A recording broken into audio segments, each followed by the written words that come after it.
নমস্কার বন্ধুরা, আজকে দারুণ স্বাদের একটা রান্না করব। ভাতে ভাপা সর্ষে ইলিশ। প্রথমে ইলিশ মাছ কেটে ধুয়ে নুন হলুদ মেখে রাখবো। এদিকে আমি ভাত বসিয়ে দিয়েছি।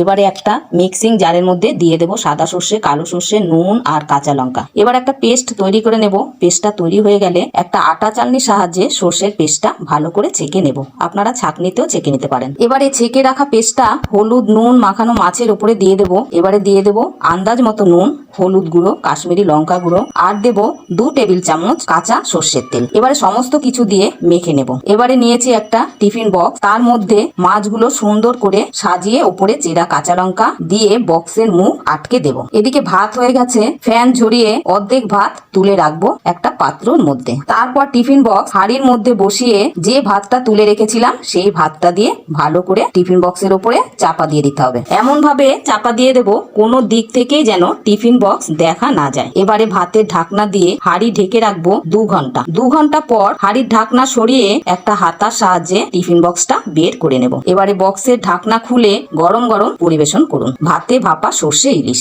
আজকে দুপুরে রান্নায় ছিল ভাতে ভাপা সর্ষে ইলিশ, আলু বেগুন কুমড়ো দিয়ে ইলিশ মাছের পাতলা ঝোল, ইলিশ মাছের মাথা দিয়ে কচুর শাক, কাঁচা আমের টক ডাল, আমের চাটনি। ধন্যবাদ।